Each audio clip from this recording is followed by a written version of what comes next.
Hey, welcome in everyone. This is an original story from Hidden Revenge Family, and it took a turn you truly didn't see coming. Let's get into it.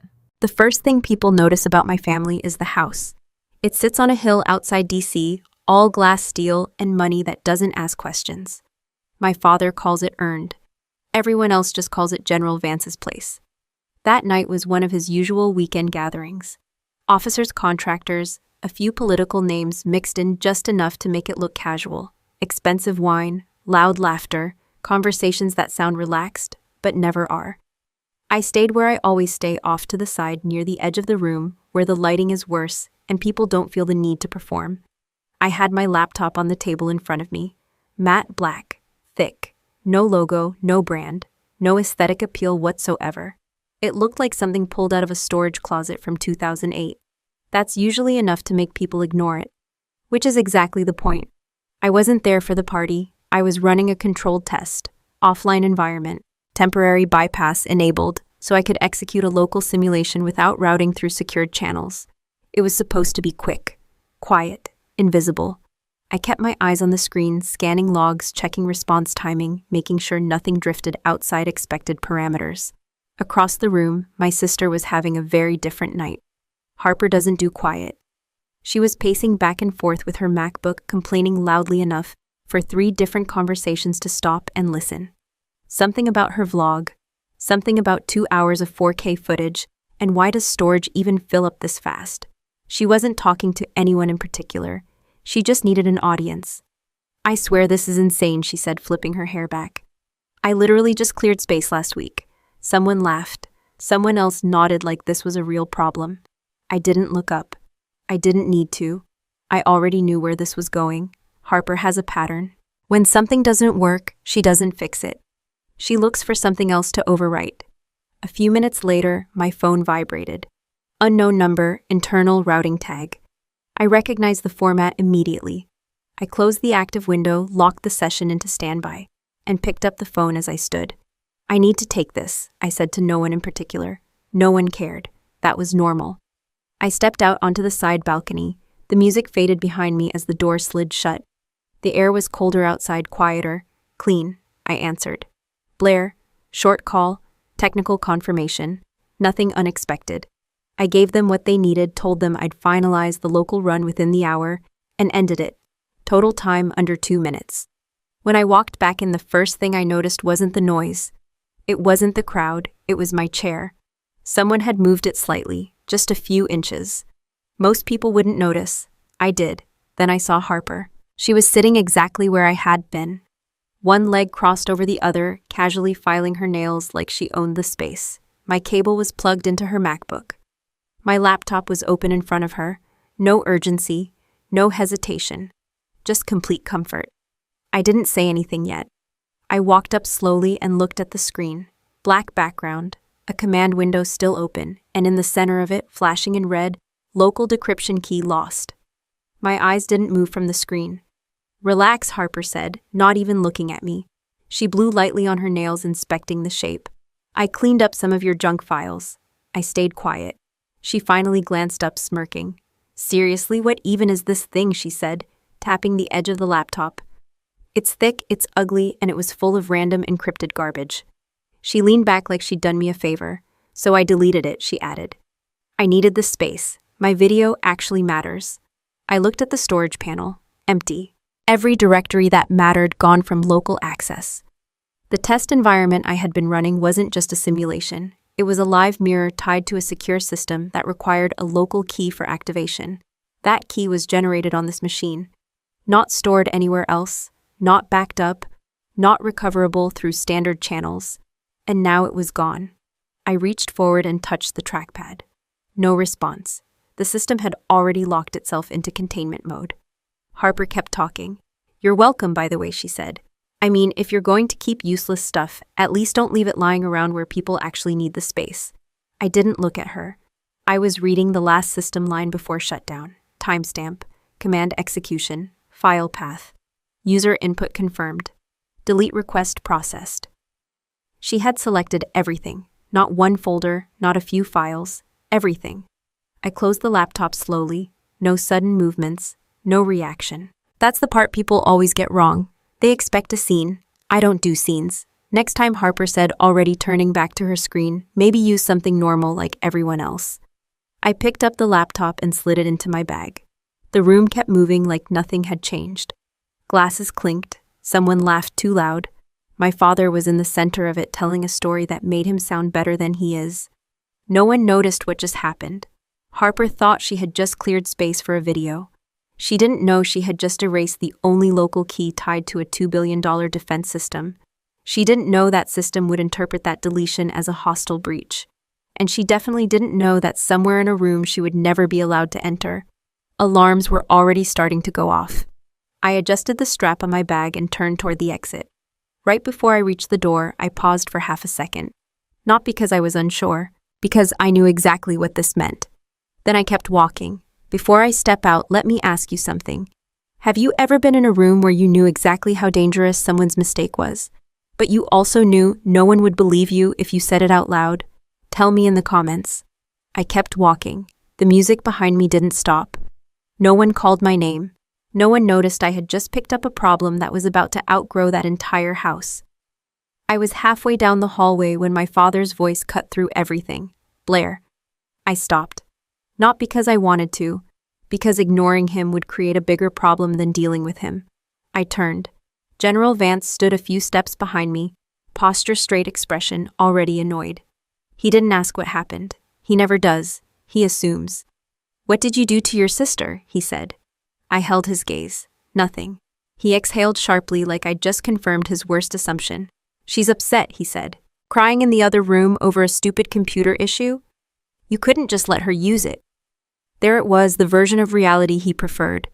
"She already used it," I said. "That's not the point," he snapped. "You always do this. You make things difficult for no reason. It's selfish." I didn't respond. He stepped closer, lowering his voice, like that made it more reasonable. "You're the younger one," he said. "Act like it. Learn to give way. Not everything is about you." I adjusted the strap on my bag slightly. "She deleted my files," I said. He waved it off immediately. "Then restore them," he said. "That's what you do, right? Computer tricks." Computer tricks. I almost smiled. Instead, I just looked at him. "She needed space," he continued. "And honestly, if your work is that important, maybe don't keep it on some brick from the Cold War." He tapped the side of my bag lightly like he was joking. He wasn't. "Tomorrow," he added already. Turning away, "You're buying her a new external drive. Something decent. Consider it an apology, not a suggestion, not a request. An order." I nodded once. Of course, that was all he needed. He walked back toward the party, already done with the conversation. In his mind, the issue was resolved. Authority asserted. Lesson delivered. I turned back toward the exit. No anger, no frustration, just clarity. 20 minutes later, I was underground. The SCIF was exactly where it always is buried, reinforced, sealed off from everything that pretends to be normal life. No signal in, no signal out, no windows, no distractions, just controlled access and consequences. I stepped through the final security checkpoint. Badge scan, palm scan, secondary verification. The door locked behind me with a solid mechanical click. Inside, the room was already active. Multiple screens lit up the walls. Data streams moving fast enough that most people would call it noise. It wasn't. It was a system trying to make sense of something that didn't fit. One of the analysts looked up as I entered. "You're here," he said, relief cutting through his voice. "We're getting anomaly flags across the grid." "I know," I said. I set my bag down on the central workstation and pulled the laptop out. The casing still looked the same, heavy, plain, unremarkable. I powered it on into restricted access mode. No standard interface, no shortcuts, just raw system response. "What triggered it?" someone asked behind me. "Key loss," I said. "Local." That got their attention. "You lost a local key," another voice said. How I didn't answer that. I didn't need to. I connected the system through a controlled channel and initiated a log retrieval. The room quieted down. This was the part where assumptions usually collapse. Lines of data started populating the main screen. Timestamp. Session ID, hardware signature. I scrolled. Command execution logs appeared next. Delete request, full directory selection, authorization bypass temporary. That one was on me. I kept going. Pull the origin, I said. The system responded immediately. Device ID, MAC address. External connection recognized. I watched as the system mapped the interaction. Connection established through physical cable. Unauthorized user input. File removal confirmed. Then the system did what it was designed to do. It escalated. Flag it, someone said quietly. It's already flagged, I replied. The classification level had jumped automatically. Potential breach, internal compromise, possible hostile action. All because a key disappeared. That's how these systems work. They don't assume accidents, they assume intent. I opened the mirrored archive. Everything that had been deleted locally was still there, captured in real time, preserved the moment the command executed. That included the files and the context around them. I expanded the capture log. Video file detected, large size, recently transferred. I opened it. The room didn't need audio to understand what they were seeing. Harper's face filled the screen, bright lighting, forced smile, talking to an invisible audience about nothing that mattered. Then the angle shifted slightly. My laptop, her hand moving across the trackpad, selecting, scrolling, selecting more. Then one clean input, delete. The system had recorded everything. Is that? Someone started. Yes, I said. I closed the video, no commentary needed. Trace the user, another analyst said. Already done, I replied. The identity was clear. Not just the device, the individual. The system had logged behavioral patterns, input timing, interaction style, enough to build a profile, and it had already packaged everything. Where's the data routed? Someone asked. I tapped a command. The destination field appeared. Federal server, automatic escalation protocol, FBI intake.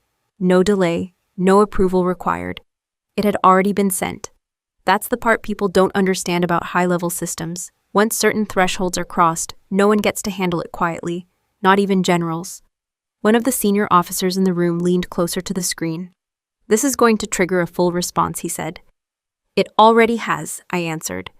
I leaned back slightly, letting the system continue its analysis. Threat level reassessment. Containment protocols active. External monitoring increased.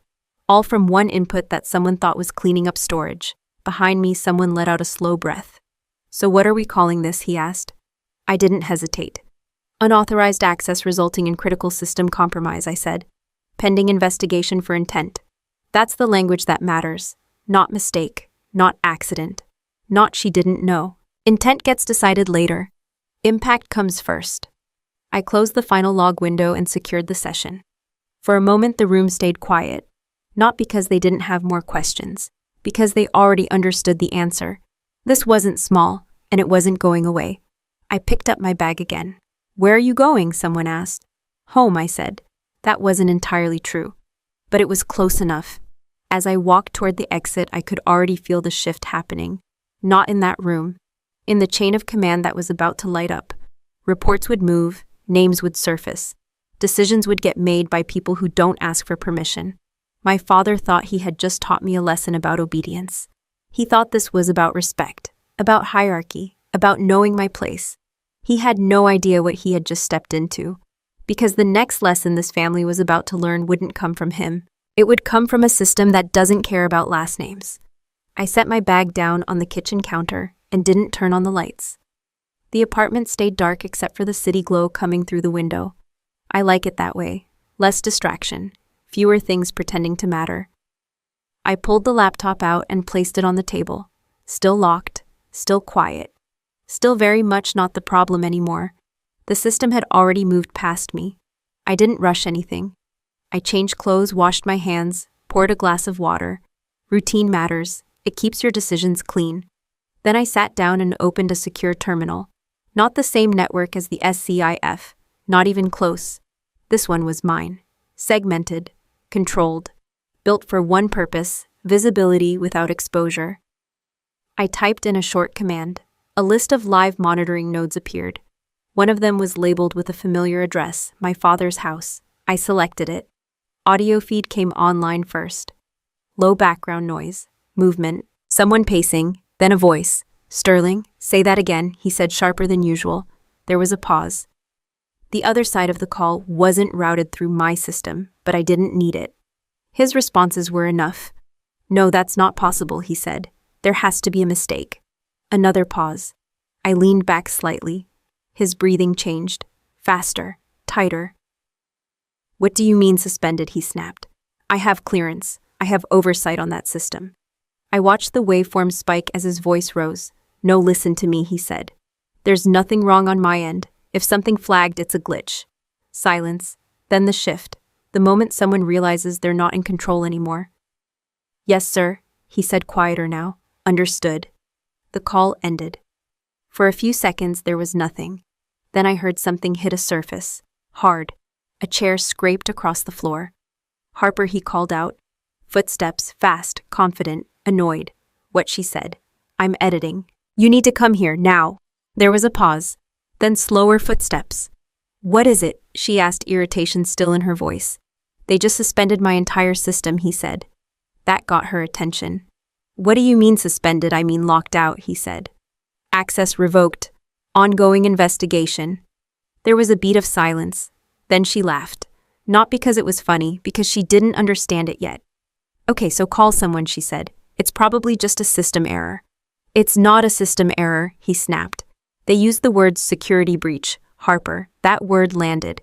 I could hear it in the way she stopped moving. "What breach?" she asked. "They didn't give details," he said, "but they tied it to my command." Another silence. Longer this time. I could almost see the moment her brain started connecting dots. "Wait," she said slowly. "This isn't about yesterday, is it?" Sterling didn't answer right away. That was his mistake. "What did you do?" he asked. Her tone shifted instantly. "Excuse me," she said. "You were on that laptop," he said. "What did you delete?" "I told you," she said, defensive now. "Just some junk files. Nothing important." "You don't know that," he said. "You don't know what that system was." "Oh my God," she snapped. "Don't start blaming me for your job problems." I let the silence sit for a second. Then Sterling exhaled hard. "This is bad," he said. "They don't suspend operations over nothing. If this gets classified as a breach, it won't." She cut in quickly. "Because it wasn't." He didn't sound convinced. "And if it is," he said. That's when she said it. The idea that always comes first to people like her. "Then we don't make it about us." I leaned forward slightly. Sterling didn't respond immediately. "What does that mean?" he asked. "It means," she said, her voice calmer now, more focused, "we redirect it." He hesitated. To who I already knew the answer. "To Blair," she said. There it was, simple, clean, predictable. Sterling let out a short, uncertain laugh. "That doesn't make sense," he said. "How would we even—" "She works in IT." Harper said, cutting him off. "She's always on that stupid computer. You said it yourself, you don't even know what she does." "That's not enough," he said. "They'll ask for proof." "Then we give them something that sounds real," she said. "Say she had access to your system. Say she was testing something and it went wrong." "That's risky," he said. "Everything is risky right now," she shot back. "You want to sit there and wait for them to decide it was you?" He didn't answer. She pressed harder. "Think about it," she said. "She's already the problem child. Dad doesn't trust her. He'll back us up." There was a pause. Then she added almost casually, "He already thinks she's selfish." I watched the audio levels flatten slightly. That's what convinced him. Not logic, not evidence. Convenience. "We'd need him to say that," Sterling said. "He will," Harper replied. "He always does." Another pause. Then the final shift. The decision. "Okay," Sterling said quietly. "We say she used my access without permission." Harper didn't hesitate. "Exactly," she said. "She's done weird stuff before. Just frame it as one of her projects going too far." He exhaled slowly. "All right," he said. "We stick to that." I closed my eyes for a second. Not because I was surprised, because I wasn't. They didn't even try to fix the problem. They didn't ask what actually happened. They went straight to survival mode. And in their version of survival, I was disposable. The audio feed continued. They started discussing details, timing, what to say, who to call first. It didn't matter. None of it mattered. Because in my world, evidence isn't built from conversations. It's built from data. I opened a second window and pulled up the system logs again. Every input, every device, every command, time-stamped, verified, cross-referenced. Digital fingerprints don't care about family narratives. They don't adjust for feelings. They don't get rewritten over dinner conversations. I muted the audio. The room went silent again. For a moment, I just looked at the screen, at the clean, undeniable record of what actually happened. They thought they could use me the way they always had. As a buffer, a fallback. A name that absorbs consequences, that works in families. It doesn't work in systems designed to detect intent. I closed the terminal and leaned back. Outside, the city kept moving like nothing had changed. Inside, everything had. They thought they could turn me into the scapegoat. They didn't understand that in cybersecurity, the truth doesn't come from who speaks first. It comes from who left a trace. I set the coffee down and didn't rush to pick it back up. 48 hours is enough time for a system to stop asking questions and start acting. By then, the investigation wasn't a possibility anymore. It was a process already in motion. Reports had moved, flags had escalated, names had been attached to actions that no one could undo with a phone call. I didn't need to check updates every hour. I already knew how this would unfold. But I still kept a terminal open on the side of my screen, not to interfere, just to watch. Patterns matter. And right on schedule, the first visible crack appeared exactly where I expected. Retail. Harper always goes shopping when she's stressed. Not because it solves anything. Because it lets her pretend things are still normal. The live feed came up on my screen. Luxury store, bright lighting, clean floors, everything arranged to make people feel like spending money is a personality trait. She was at the counter, holding a handbag, like it was a reward she had already earned. "I'll take this one," she said, smiling like nothing in her world had shifted. The associate nodded, polite and trained. "Of course." Harper handed over the black card. Sterling's card. I leaned back slightly. The machine processed it. 1 second, 2, then a soft beep. "Sorry," the associate said, still smiling, but tighter now. "It looks like this didn't go through." Harper blinked. "That's not possible," she said immediately. "Try again."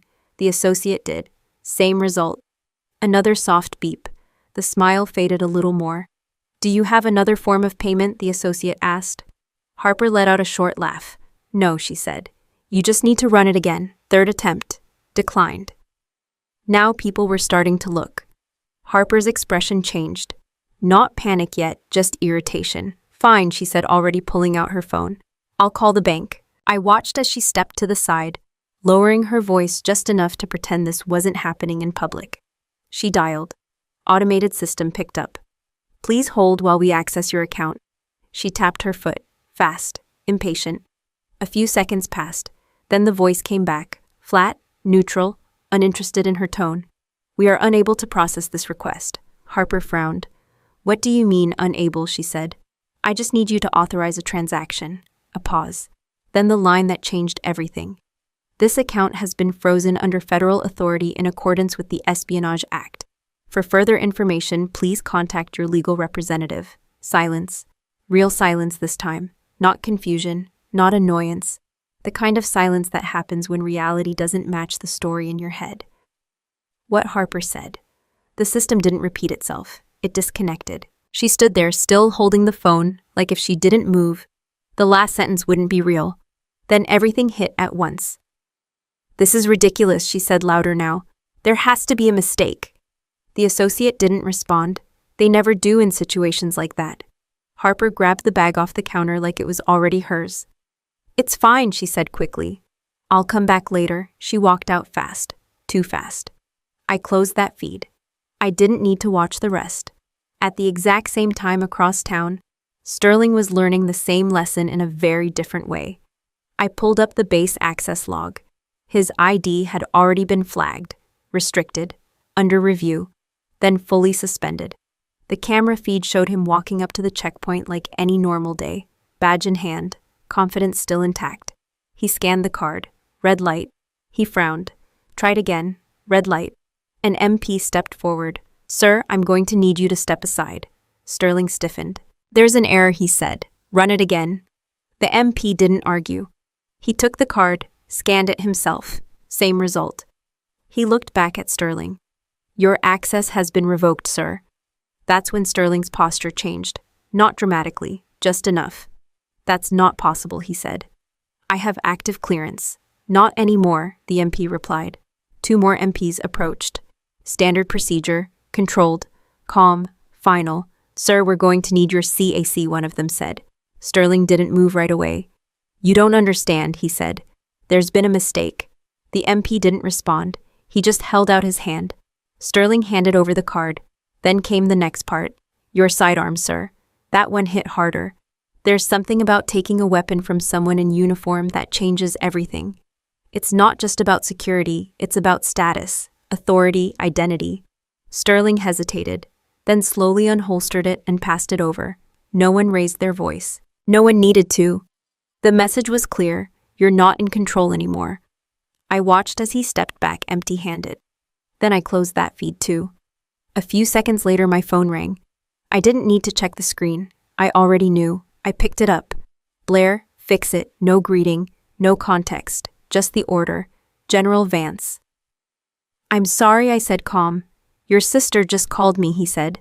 Their accounts are frozen. Sterling's access has been revoked. This is your field. Fix it. I picked up my coffee and took a slow sip. It's not my field, I said. Don't play games with me, he snapped. You deal with systems. This is a system problem. No, I said. This is a federal action. A pause. Then his tone shifted. Lower, sharper. You're going to tell me you can't do anything, he said. I set the cup down. That's exactly what I'm telling you, I replied. This is outside my authority. Another pause. Longer this time. You always do this, he said. You hide behind technicalities instead of helping your family. I didn't respond. He continued. If this is some kind of misunderstanding, you fix it, he said. That's what you're going to do. I leaned back slightly. It's not a misunderstanding, I said. Silence. Then he exhaled sharply. I don't have time for this, he said. Handle it. The line went dead. I placed the phone face down on the table. No frustration, no reaction. Just confirmation. They still thought this was something that could be solved by calling the right person, by applying pressure, by expecting me to clean up something I didn't cause. I opened the terminal again. Status unchanged. Accounts frozen. Access revoked. Investigation ongoing. No overrides available. No backdoors, no favors. That's the difference between a personal problem and a federal one. Harper was probably still blaming the bank. Sterling was probably calling anyone who would pick up. And my father was still convinced his voice carried enough weight to bend reality. It doesn't. Not here. Not anymore. I picked up my coffee again and took another sip. Somewhere out there they were trying to breathe through a situation that was already closing in on them. And they still didn't understand why. Harper thought this was just a slow system catching up. She believed that once my father stepped in, everything would go back to normal. She had no idea how tight the net already was, or how little space she had left to move. I set the phone down and didn't call anyone back. By now they had run out of people who could help them, which meant they were about to do something else. Something louder, something desperate. That's usually when people stop thinking about consequences and start focusing on control. I opened a quiet monitoring panel and pulled up a motion alert log tied to my apartment. No activity yet. But I didn't close it, because patterns don't end when pressure builds. They accelerate. About an hour later, the alert came in. Front door, unauthorized entry. I didn't move. I just opened the feed. The camera switched on automatically, low-light infrared. No visible indicator, no delay. The door opened slowly, not forced. Key access, of course. My father still had a copy, which meant they had one too. Sterling stepped in first, tense, careful, not nearly as confident as he pretended to be at the base. Harper followed right behind him, and the first thing she said told me everything. Why does it look like this, she asked. My apartment looked exactly how I wanted it to look. Small, underfurnished, nothing expensive, nothing worth stealing. People like Harper assume value is visible, so I made sure it wasn't. Sterling scanned the room quickly. Just find the laptop, he said. No hesitation, no discussion. They had already decided what the problem was, and they had already decided how to solve it. Harper pulled out her phone. Wait, she said, I'm recording this. Sterling looked at her. Why, in case we need proof, she said. That we handled it. I leaned back slightly. The infrared feed captured everything. Body heat, movement, positioning. Cleaner than any phone camera she was holding. Sterling moved straight to the table. He saw the bag, opened it, pulled out the laptop. Same black casing, same weight, same thing Harper had called garbage 2 days ago. This is it, he said. Harper stepped closer, angling her phone. Show it, she said. Make it clear. Sterling held it up slightly like that mattered. Then he set it down on the table. For a second he just looked at it. Like maybe part of him still understood he shouldn't be doing this. Then that part disappeared. He reached into his jacket, pulled out a hammer, not subtle, not smart, but very human. "Are you sure?" Harper asked. Not because she cared, because she wanted confirmation on record. Sterling nodded once. "This ends it," he said. He raised the hammer. "I didn't stop him. I didn't need to. The system was already ahead of him." The moment the hammer came down, the impact sensor inside the device triggered. That alone would have been enough. But it wasn't the only thing watching. The second the casing fractured, 3 systems activated at once. Thermal spike, structural breach, unauthorized physical destruction. The apartment lights switched instantly, from soft white to solid red. Harper flinched. What the before? Before she could finish, the front door slammed shut behind them. Heavy, mechanical, final. The internal locks engaged with a sequence of clicks that no one inside that room could override. Sterling froze. "What did you do?" Harper said, panic already rising. "I didn't do anything," he snapped. The walls didn't respond. The system did. A calm, neutral voice filled the room. No emotion, no urgency, just information. "Warning level 1.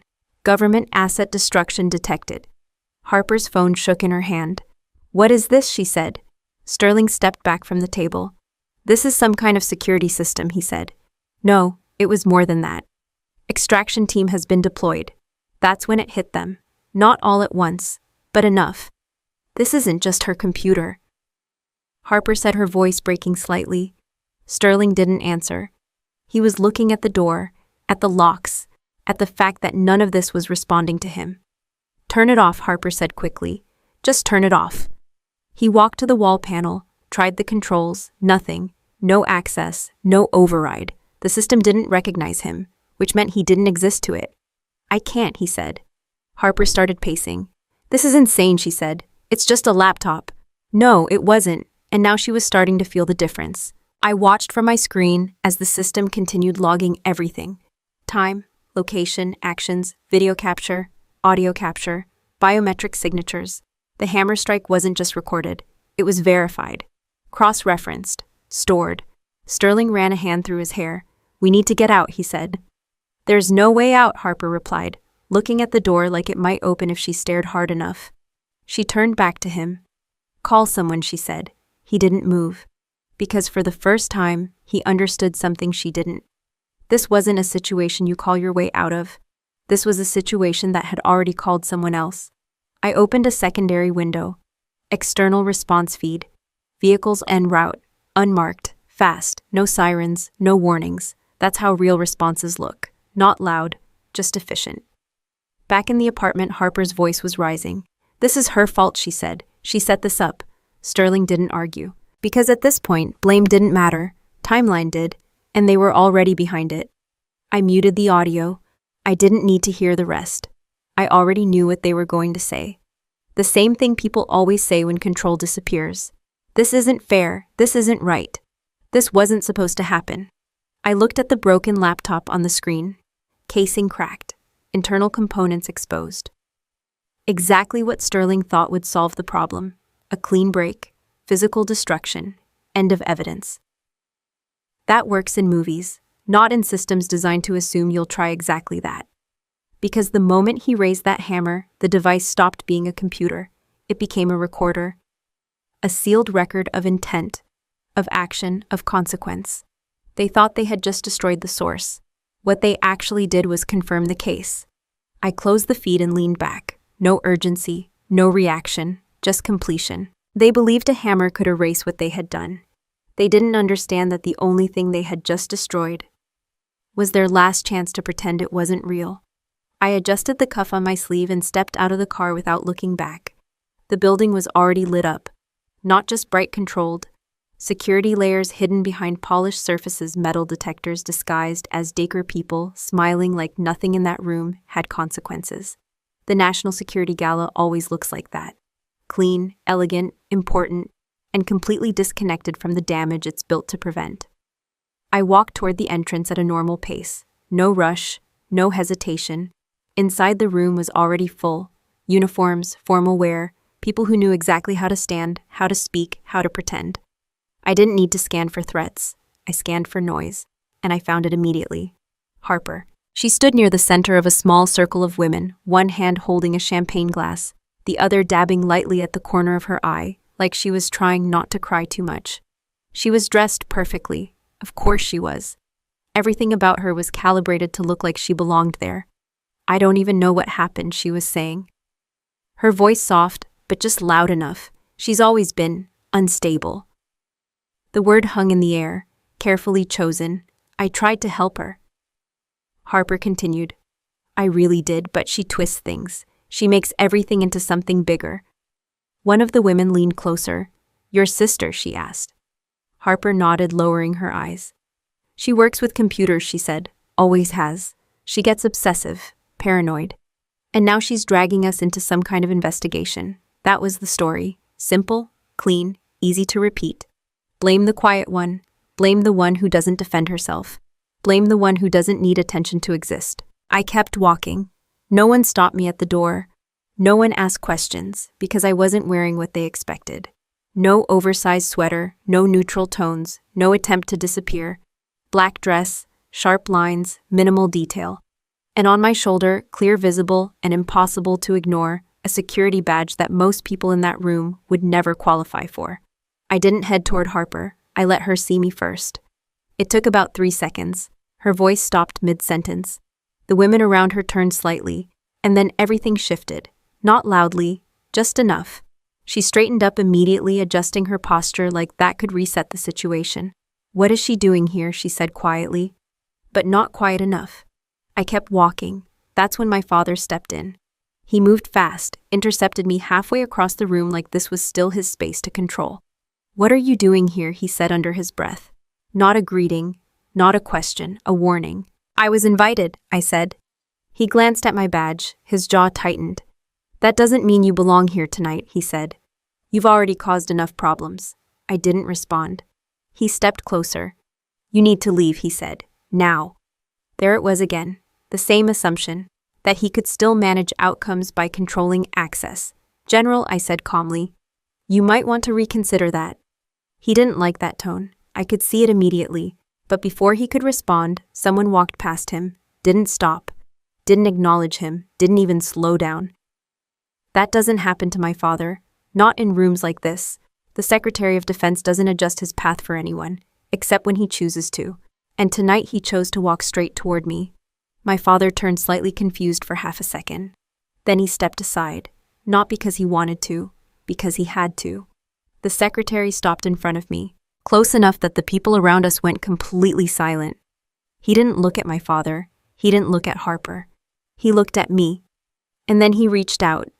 Not one hand, both. Firm, direct, respectful. Chief Architect, he said.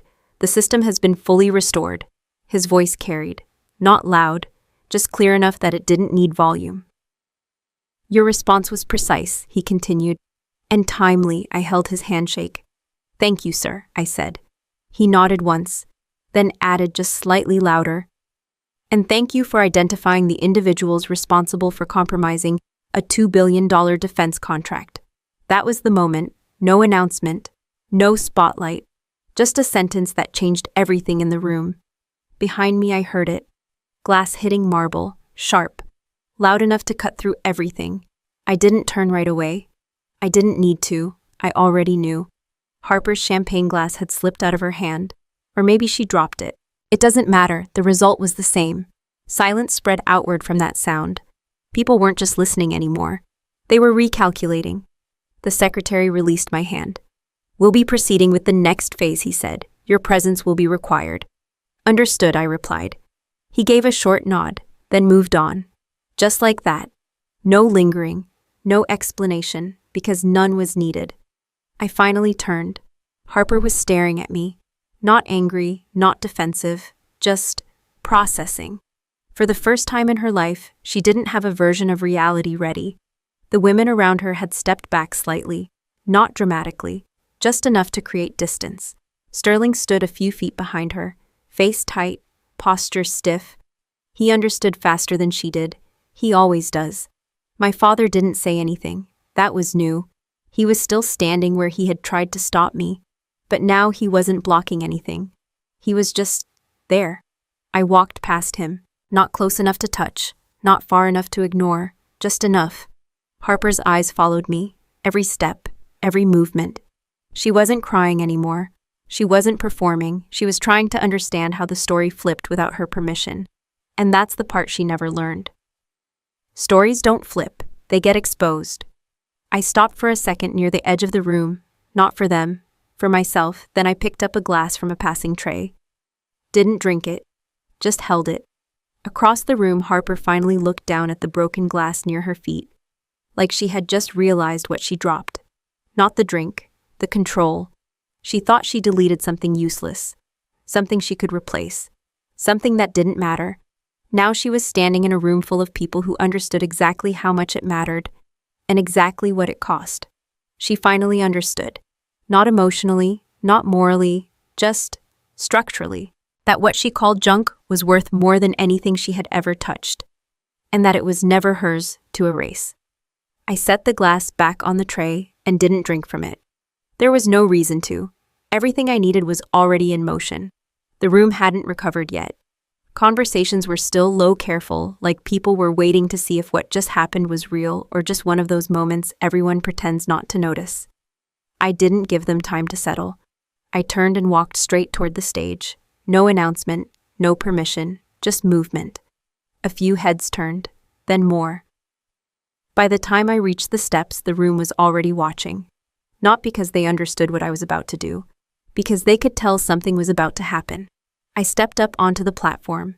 The podium was set for speeches later in the evening, polished, neutral, designed for safe words and predictable applause. I didn't touch the microphone. I didn't need to. I reached into my clutch and pulled out a small USB drive, black, unmarked, just like everything else that matters. There was a brief pause. One of the event coordinators took a step toward me. "Ma'am, this portion of the program hasn't I plugged the drive into the control panel." He stopped talking. The system recognized the authorization immediately.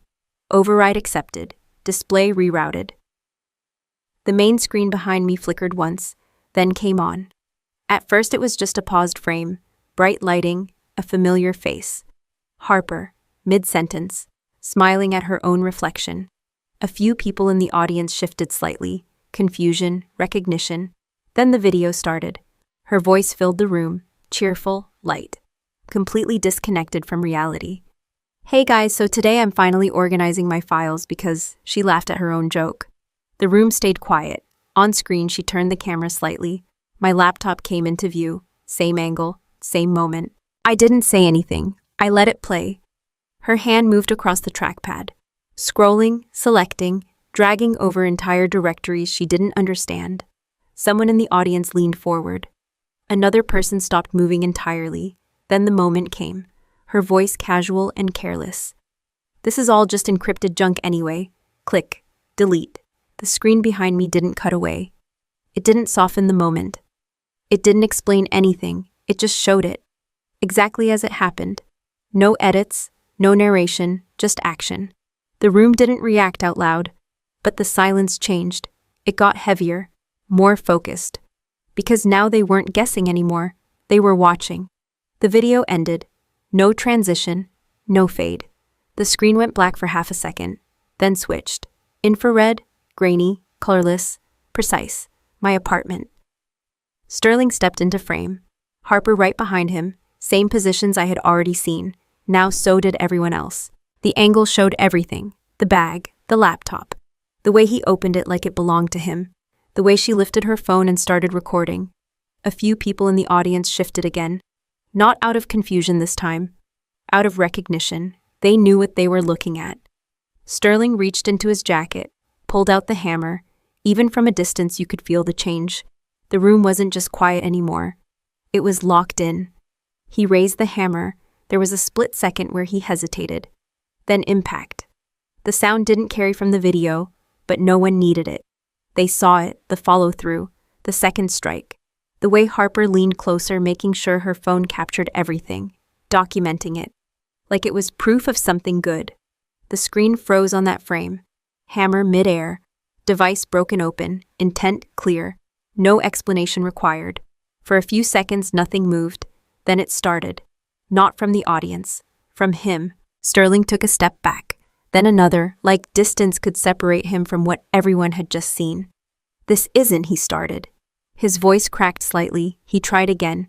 "This isn't what it looks like." No one responded, because it looked exactly like what it was. He turned suddenly, pointed straight at Harper. "It was her," he said. "She deleted the files. I didn't know what it was. There it was, no hesitation, no protection, just redirection." Harper stared at him like she didn't recognize the person standing next to her. "What are you doing?" she said, her voice breaking. "You said it was nothing," he shot back. "You said it was just junk. You're the one who broke it," she snapped. "You told me to handle it," he said louder now. The room didn't interrupt. They didn't need to. Because this part always plays out the same way. When the pressure hits, people don't stay aligned. They separate. They protect themselves, even if it means tearing each other apart in public. Harper's composure was gone now. "No," she said, shaking her head. "No, this is because of her." She pointed at me. Finally, there it was, the version of the story she had been preparing. "She set this up," Harper said. "She always does things like this. She wanted this to happen." No one wrote that down. No one nodded, because it didn't match what they had just seen. Sterling laughed once, short, sharp, not amused.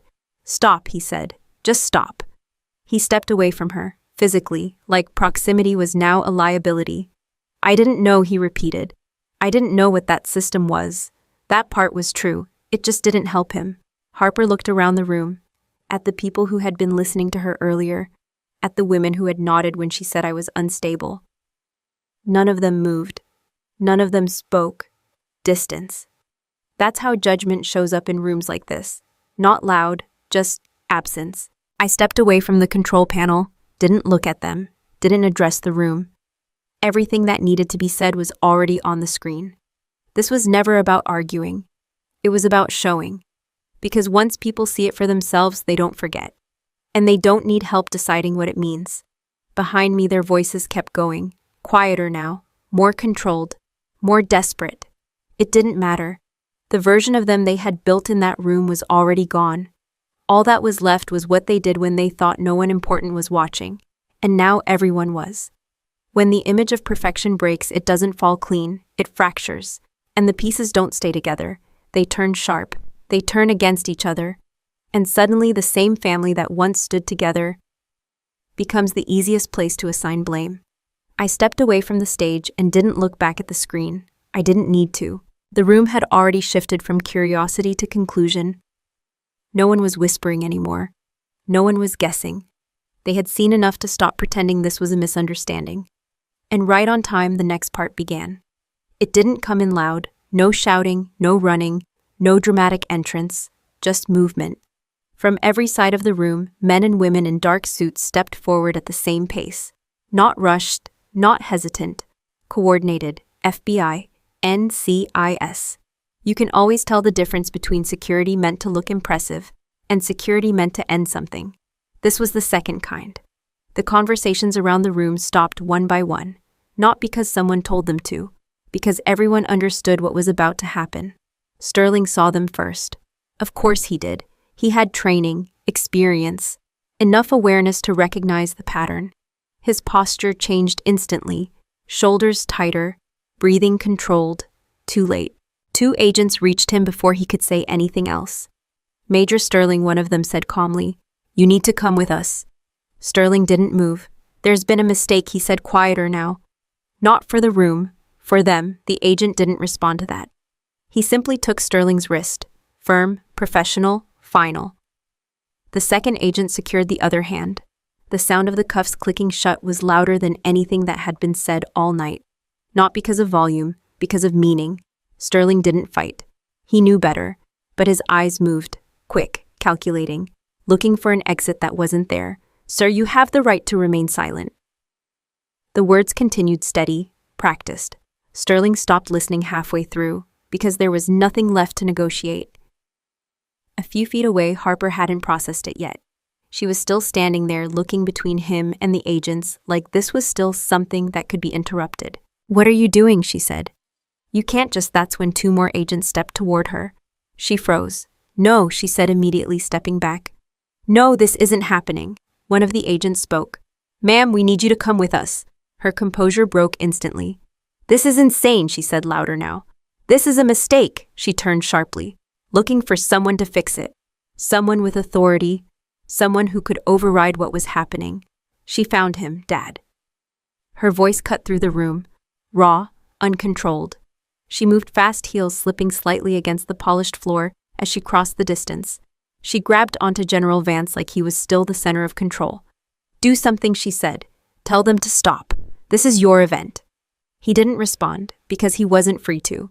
2 agents were already at his sides, not aggressive, just present, and that was enough.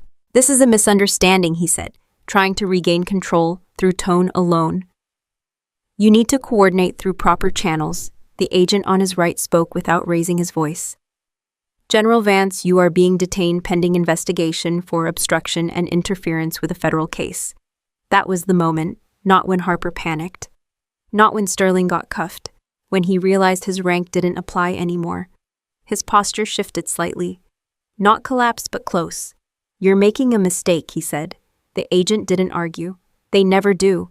Because at this point, it's not a discussion, it's a process. Harper looked between them. Her father, her husband, both contained, both controlled. And for the first time in her life, no one was stepping in to protect her. No, she said again, but this time it wasn't loud. It was smaller. She dropped to her knees. Right there, dress hitting the floor, hands grabbing at her father's arm like that connection could still mean something. Please, she said, you have to fix this. He didn't look at her, because he couldn't. Not physically, not structurally, that part of his life was already gone. The agents reached for her. She pulled back. This is her fault, she said, pointing blindly now. She set us up. No one reacted. Because blame doesn't carry weight once evidence is already in place. They took her wrists. She resisted for half a second. Then more. Then she stopped. Because resistance only works when someone is listening. No one was. The cuffs clicked shut. Same sound, same finality. Her breathing turned uneven. Tears finally came. Not controlled. Not staged. Just real. I stepped down from the platform. Slow. Measured. Not for effect. Just because there was no reason to rush. The path in front of me cleared without anyone asking. That's what happens when people don't know where to stand anymore. I stopped in front of her. She looked up at me, eyes red, makeup already starting to break. Nothing about her matched the version she had presented an hour ago. Blair, she said, her voice shaking. I'm your sister. I didn't respond. You can't do this, she continued. Not over a computer. There it was. Still, even now, that's what she thought this was about. A computer. I leaned down slightly, close enough that she didn't have to strain to hear me. Harper, I said. My voice stayed even, controlled, clear. That wasn't a computer. She stared at me, trying to understand. Too late. That was national security, I said. A pause, long enough for it to land. Then I added just as calmly, you didn't delete files. Another pause. You deleted yourself. Her expression changed. Not fully, but enough. Because for the first time she understood the scale. Not emotionally, structurally, what she had touched, what she had erased, what she couldn't get back. I straightened up, didn't wait for a response. There wasn't one that mattered. Behind me, agents were already moving them toward the exit. Controlled, efficient, quiet. No scene, no chaos, just removal. The room stayed silent as they passed. No one stepped forward. No one intervened. Because by now, everyone understood exactly what they were looking at. Not a family conflict, not a misunderstanding, a consequence. I picked up my glass again from the edge of the table, still untouched. I didn't drink it, I just held it for a second, then set it back down and walked away. I closed the last file and didn't reopen it. A month is enough time for noise to disappear and facts to settle into place. There were no surprises left. Sterling's case moved through military court exactly the way it was supposed to. Unauthorized access failure to report destruction of government property tied to a classified system. 15 years was the number being discussed. Not emotional, not personal, just calculated. Harper's situation moved through a different system. Federal charges, financial collapse came first, accounts seized, assets frozen, Then the rest followed: obstruction, involvement, recorded evidence that didn't leave room for interpretation. She didn't understand the legal language. She didn't need to. The outcome didn't depend on her understanding. My father's name was removed from everything that used to define him. Rank, pension, access, gone. Not slowly, immediately. There's no ceremony when that happens. No speech. Just a quiet update in a system that no longer recognizes you. I didn't attend any of it. I didn't need to. The results were sent to me in clean, structured reports. Dates, charges, status, nothing else. I sat in my office and reviewed them once. Then I closed them. That part was done. The office itself was exactly what people expect when they imagine power. Glass walls, clear lines, a view over Washington that makes everything look smaller than it is. I kept it simple. No personal photos, no decorations, nothing that needed explaining. The only thing on my desk was the file I had just closed. And then the notification came in. Visitor request. Miriam Vance. I looked at it for a second, not because I was unsure, because I already knew what she wanted. I approved it. 5 minutes later, the door opened. She stepped in slowly. She looked different, not dramatically, just enough. Less composed, less certain. The kind of change that doesn't come from time. It comes from losing control. Blair, she said. I didn't stand up. I didn't invite her to sit. She did it anyway, carefully, like the chair might reject her. For a few seconds, she didn't speak. She just looked at me, trying to find something familiar, something she could use. Then the tears came. Not loud, not dramatic, just steady. Please, she said. I didn't respond. Your father... She started, then stopped, corrected herself. Vance. He's not doing well. I watched her. No reaction. Harper. She continued, her voice shaking slightly. She's terrified. Another pause. She doesn't understand what's happening. That part was true. It still didn't matter. Miriam leaned forward slightly. You have influence, she said. People listen to you. There it was, not concern, not regret. Strategy, maybe you can talk to someone, she added. Explain the situation, reduce the charges, something. I rested my hands on the desk. Still, you want me to interfere in an active federal case, I said. Her expression tightened. Not interfere, she said quickly. Just help, help, the same word they always use when they mean control. We're family, she added. That word didn't land the way she expected. It didn't move anything. It didn't change the structure of the situation. It just existed. I know things went wrong, she continued, but this is too much. They're going to lose everything. I looked at her. They already did, I said. She shook her head. No, she said, not like this, not permanently. That's the part she still didn't understand. This wasn't temporary. There was no reset. No second version, no quiet correction behind the scenes. This was final. She wiped her eyes quickly. Please, Blair, she said. I'm asking you as your mother. I let that sit for a second. Then I reached forward and closed the file on my desk. The sound was soft, but clear. Final. Family isn't something you ignore when I'm useful, I said. She froze slightly. Then I continued. And then remember when you need protection. Her expression changed. Not defensive, not angry, just empty. Because now she understood what I was saying. You don't get to decide when I matter, I said. The room stayed quiet. No raised voices, no tension, just clarity. They made their decisions, I added. Now the system is making its own. She opened her mouth, closed it, tried again. Blair, I pressed the button on my desk. Security request, immediate. The light turned green. 2 guards arrived within seconds. Professional, silent, efficient. Please escort her out, I said. Miriam looked at me. Not angry, not pleading anymore. Just finished. Like she finally understood there was nothing left to say. She stood up slowly, didn't resist, didn't argue. The guards guided her toward the door, and then she was gone. The room returned to silence. I leaned back in my chair, turned slightly. The city stretched out in front of me, clean lines, controlled movement. Systems working exactly the way they were designed to. No chaos, no confusion, just structure. Behind me, everything that used to define my family had already collapsed. Not because I destroyed it, because they did. All I did was let the system see it clearly, and once it did, there was nothing left to fix. Before you go, let me ask you something. If someone only calls you family when they need you to clean up their mess, do you still owe them anything? Tell me what you think. And if you want more stories where consequences actually mean something, make sure you're here for the next one. For a long time, I thought loyalty meant staying quiet, staying patient, staying available no matter how I was treated. I thought that's what made someone strong. It doesn't. It just makes you predictable. And predictable people are easy to use. I didn't learn that from a book. I learned it from experience, from watching the same pattern repeat until it finally cost something too big to ignore. Because what happened wasn't sudden. It wasn't one mistake. It was a system that had been running for years. And I let it run. The biggest lie I believed was simple. Family means safety. That's what people say. That's what they expect you to agree with. And if you don't, they assume something is wrong with you. But here's what I learned. Being related to someone doesn't make them safe.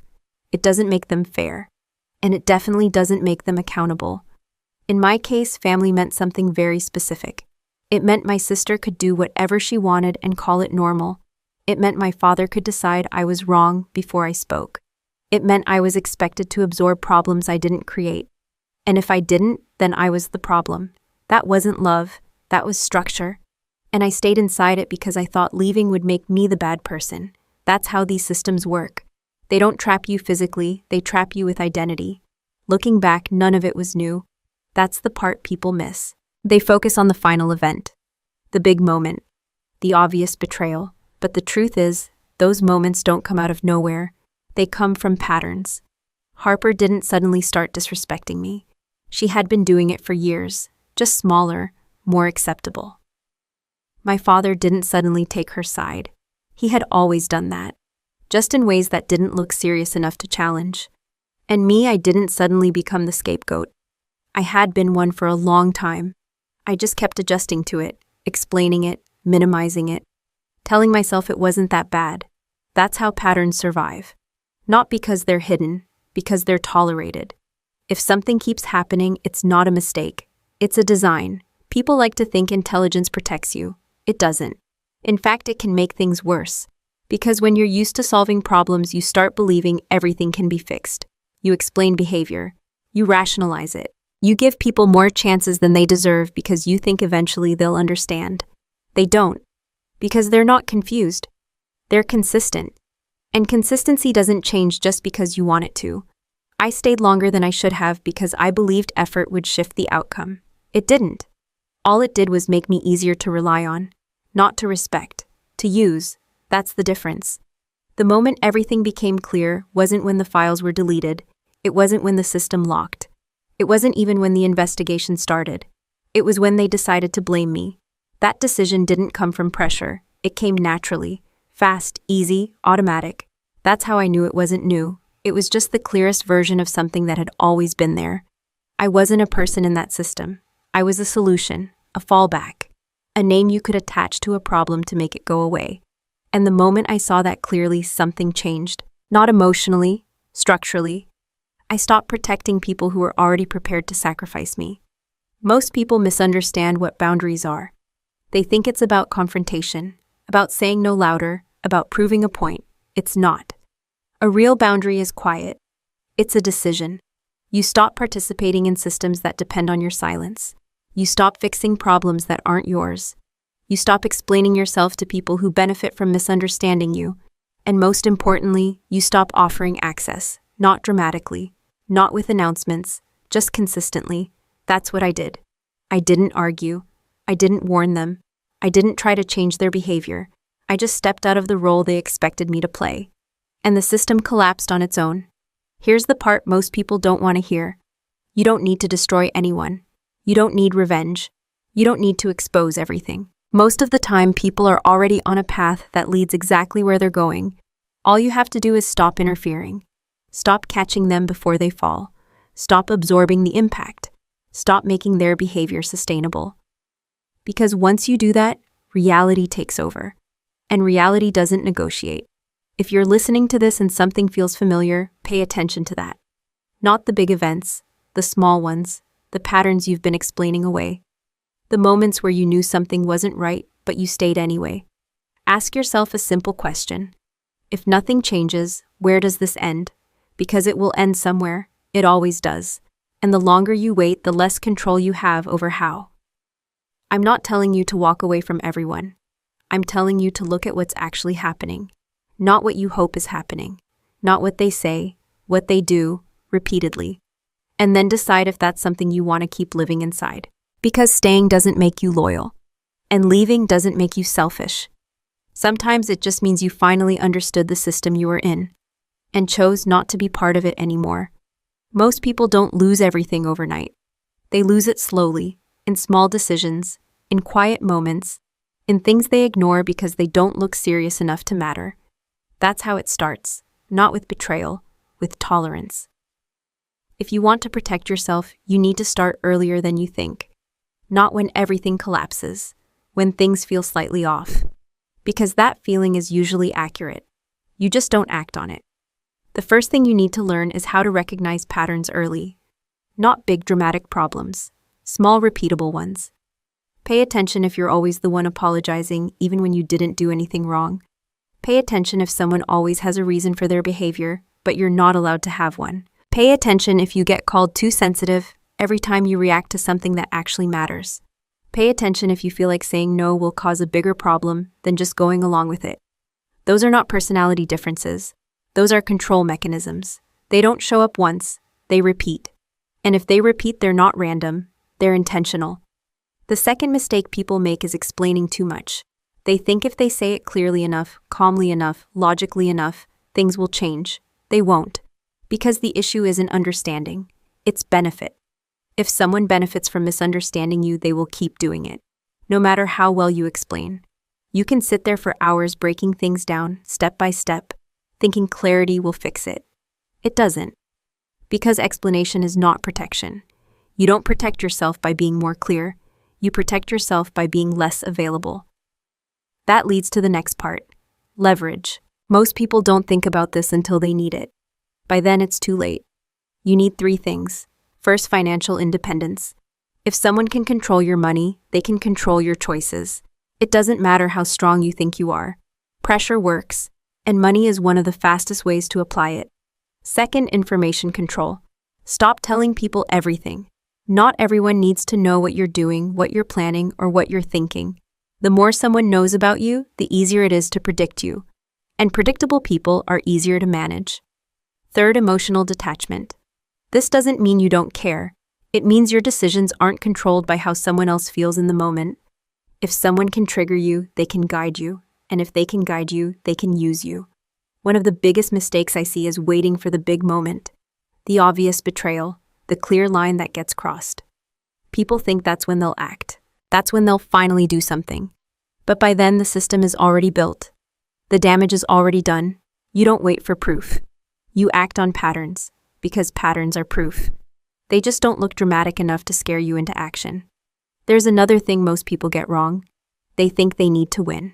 Win the argument, win the explanation, win the situation. You don't. You don't need to convince someone they're wrong. You don't need them to agree with you. You don't need closure. All you need is control over your own access. That's it. You remove yourself from situations where you're consistently disrespected. You stop engaging in conversations that go nowhere. You stop responding to behavior designed to pull you back in. Silence is not weakness, it's control. Because once you stop reacting, you stop being predictable. And once you're not predictable, you're harder to use. When you finally step back, something interesting happens. People react. Not because they suddenly care, because they lost access. They'll call you selfish. They'll say you've changed. They'll act like you're the problem now. That's normal. Because the system only works when you stay in your role. The moment you step out of it, everything shifts. Not in your favor, in clarity. You need to understand something clearly. You are not responsible for how people react to your boundaries. You're responsible for having them. That's it. If someone respects them, they stay. If they don't, they remove themselves. Either way, the result is the same. Less damage, more control. At the end of the day, this isn't about cutting people off. It's about deciding who has access to you, your time, your energy, your attention. Those are resources. And if you don't manage them, someone else will. If you're still waiting for someone to treat you better, ask yourself something simple. Why do they need to change? If you keep giving them the same access, think about that. And if you're ready to stop repeating patterns that don't serve you, make that decision now. Not when it's obvious, not when it's too late, now. Because prevention is quiet. But the consequences of ignoring it never are. If this hit close to home, I want to hear your perspective. Have you ever stayed in a situation longer than you should have, just because you thought things would change? Drop your answer below. And if you want more stories where the outcome actually means something, stay with me. Final note. This story is a work of fiction, but the valuable lessons we discuss are entirely real and continue to happen to many people every day. If this style isn't for you, that's perfectly okay. Please feel free to look for other content that better suits your needs.